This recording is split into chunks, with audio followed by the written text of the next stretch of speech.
L'hélicoptère arriva comme un anachronisme sûr de lui, digne d'un plan de propagande.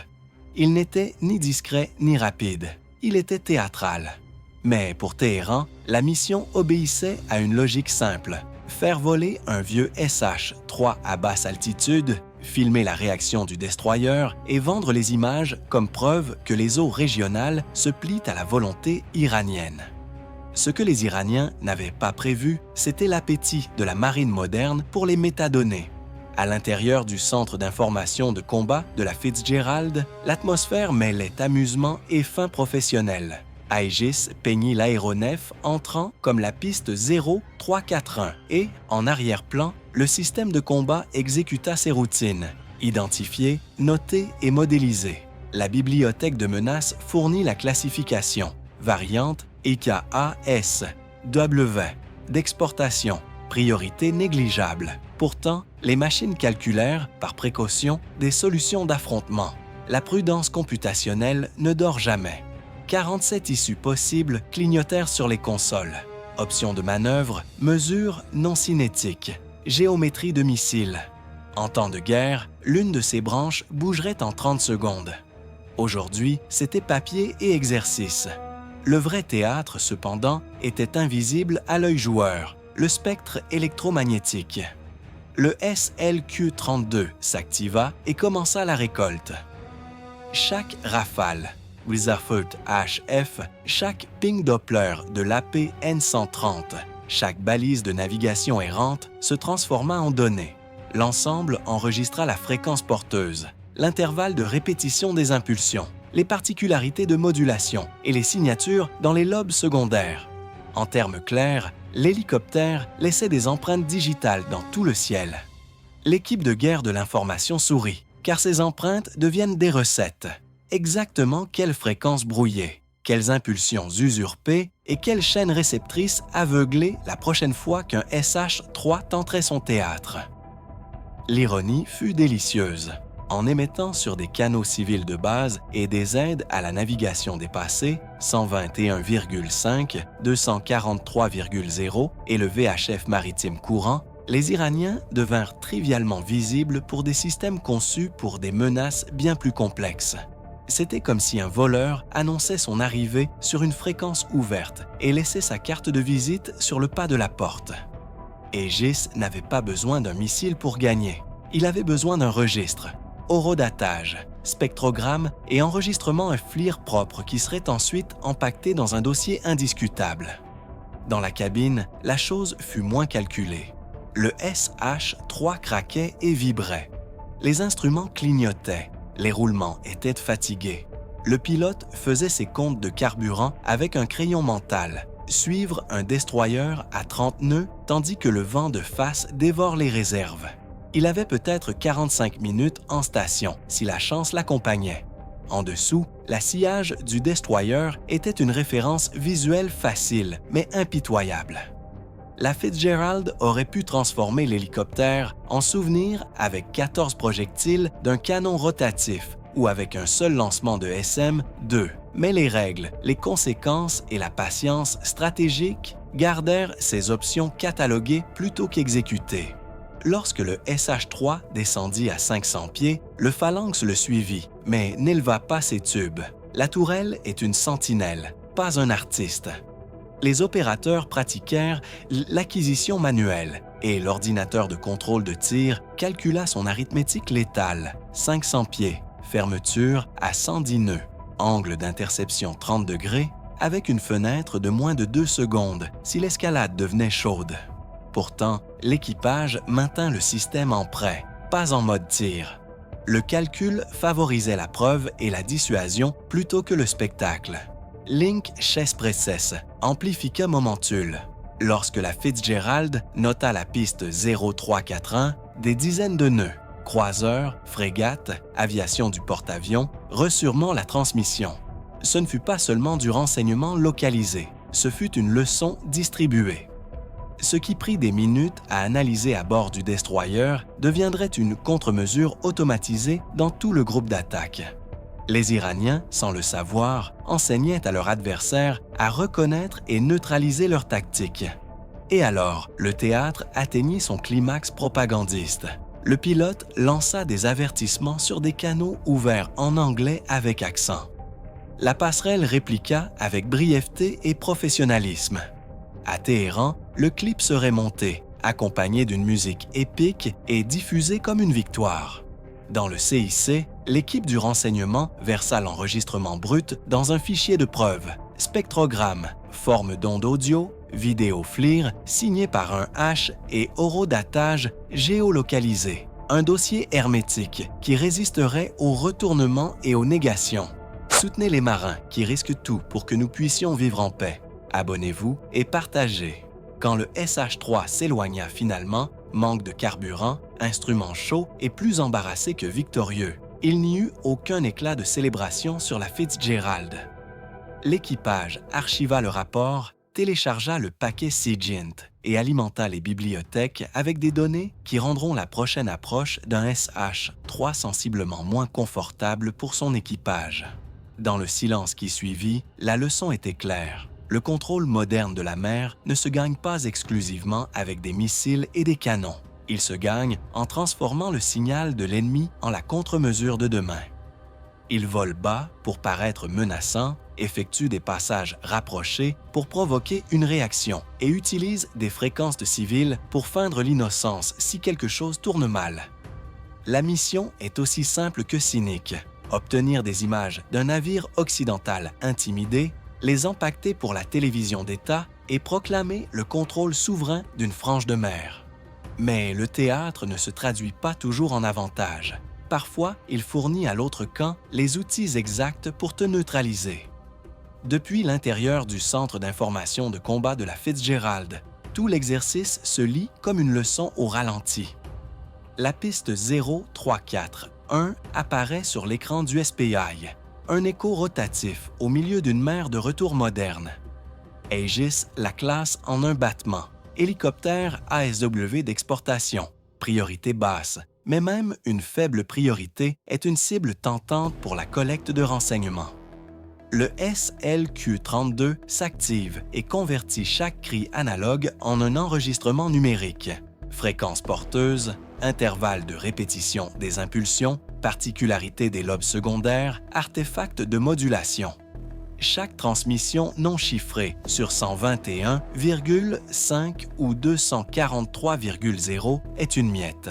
Les Iraniens n'annoncent pas seulement leur présence, ils impriment la fiche d'astuce que la marine utilisera la prochaine fois. Sur le pont, les marins esquissent un demi-sourire devant le spectacle. Pour eux, les calculs sont élémentaires. Le phalanx suit le disque du rotor sans emphase. Son M61 réduirait n'importe quel hélicoptère assaillant en confetti si l'ordre était donné. La solution automatisée de l'arme fournit des chiffres. Portée, vitesse de fermeture, fenêtre de tir, mais reste en prêt, pas en feu. Bien avant qu'un projectile ne parte, la Fitzgerald a transformé une nuisance en victoire de renseignement. SIGINT brut, images FLIR non compressées, audio horodaté et une transmission Link 16 qui réplique la scène à tout le groupe d'attaque.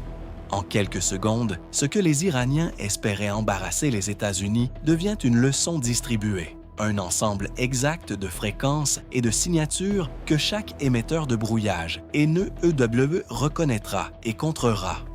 Là-haut, dans la cabine rafistolée, l'équipage ressent chaque nuance du fait d'être dépassé. Le SH-3 vibre. Les voyants d'alerte clignotent comme des reliques réclamant des pièces de rechange. Le carburant diminue avec une cruauté honnête. Maintenir le rythme d'un destroyer à 30 nœuds face au vent consomme les réserves. L'élan du pilote dépend de l'optique, non de la robustesse. Pendant ce temps, en dessous, l'équipe du pont observe des opérations de routine et garde le regard sur le waypoint suivant. Quand le pilote iranien lâche son avertissement en anglais, fin, accentué et diffusé sur des canaux ouverts, la Fitzgerald l'enregistre, répond avec une solennité professionnelle et archive l'échange comme preuve. Cette réplique sera tronquée et probablement déformée dans un montage. L'enregistrement brut ne ment pas. Link 16 transforme l'observation du CIC en leçon pour tous les moyens. Le croiseur à 50 000, le groupe porte-avions plus loin. Les patrouilles aériennes et les frégates voisines voient la Manda, voient la même piste, les mêmes spectrogrammes et la même vidéo géolocalisée.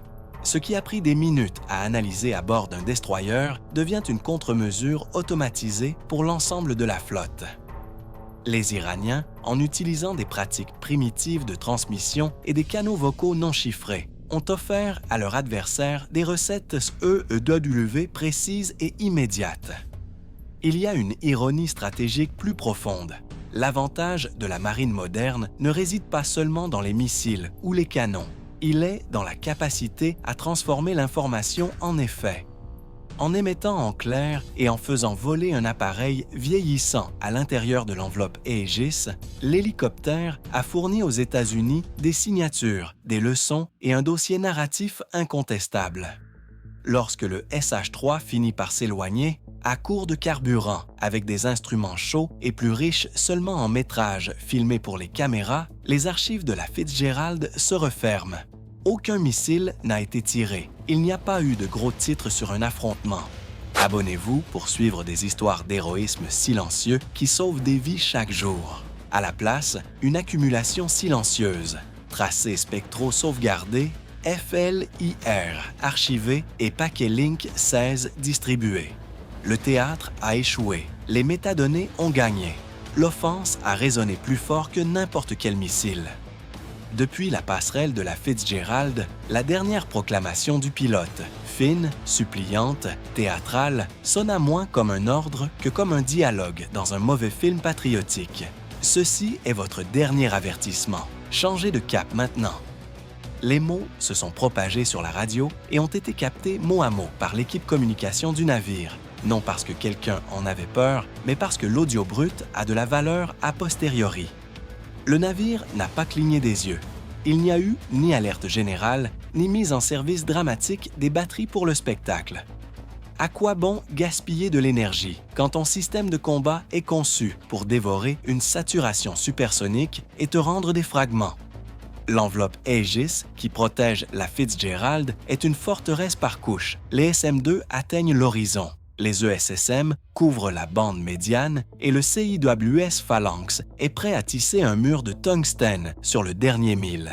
Face à cette architecture, un SH-3 fumant de 70 ans est du théâtre, pas une menace. Dans la cabine, cependant, l'audace s'est estompée au fur et à mesure que les indicateurs dictèrent la réalité. L'aiguille du carburant descendait vers le vide. La pression d'huile du moteur bâbord est passée à l'ambre puis au rouge. Les températures montaient comme un mauvais pronostic. Le vieux fuselage du SH-3 craquait, les roulements gémissaient et les instruments clignotaient.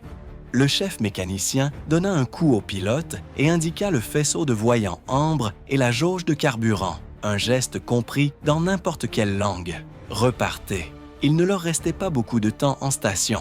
Pendant ce temps, la Fitzgerald récoltait du matériel pour son registre. Chaque syllabe de l'avertissement fut enregistrée, horodatée et géolocalisée, puis répliquée via Link 16 aux porte-avions et aux escortes proches. Le SLQ-32 avait déjà catalogué les émissions. La décision du pilote de vociférer sur des canaux d'aviation communs, 121,5, 243,0, fut tactiquement maladroite mais propagandistiquement parfaite. Le clip serait monté, musicalisé et offert à un public affamé.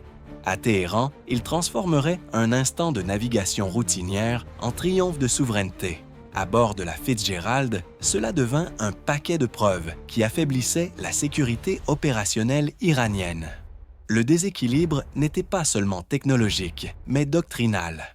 L'image de combat du navire calculait des chaînes de mort en arrière-plan, tandis que les marins tenaient des tasses de café. À 500 pieds et en approche, la solution du contrôle de tir était triviale. Une rafale de 1,2 secondes du canon rotatif ou une interception SM-2 aurait mis fin à la coquetterie. Mais la contention est aussi une arme. Protéger la narration, préserver l'espace stratégique. Ainsi, les systèmes restèrent en temps prêt et la collecte de renseignements continua. Quand le destroyer exécuta une routine de changement de cap vers le waypoint suivant, le pilote iranien annonça la victoire avec jubilation sur une fréquence ouverte. Le moment fut sur le papier une victoire médiatique, mais opérationnellement vide. L'hélicoptère était à court de carburant, avec des moteurs en surchauffe et littéralement en train de s'autodétruire. L'audace de l'équipage ne put maquiller la réalité pratique. L'appareil partit en boitant parce qu'il le devait, pas parce qu'il avait imposé quoi que ce soit. Dans les heures qui suivirent, les médias d'État polirent les images jusqu'à en faire de l'héroïsme. Musique solennelle, voix off dramatique, affirmation de repousser l'incursion étrangère. L'USS Fitzgerald conserve la prise sans vernis. Audio brut, tracés spectraux, flares, horodatage et un résumé de renseignements qui se changerait en connaissances opérationnelles solides. Le titre que les Américains retiendraient ne serait pas le clip monté de la télévision d'État, mais les nouvelles recettes de contre-UW et les signatures archivées dans les bases de données, de petites victoires lentes qui rendent la prochaine provocation un peu moins confortable.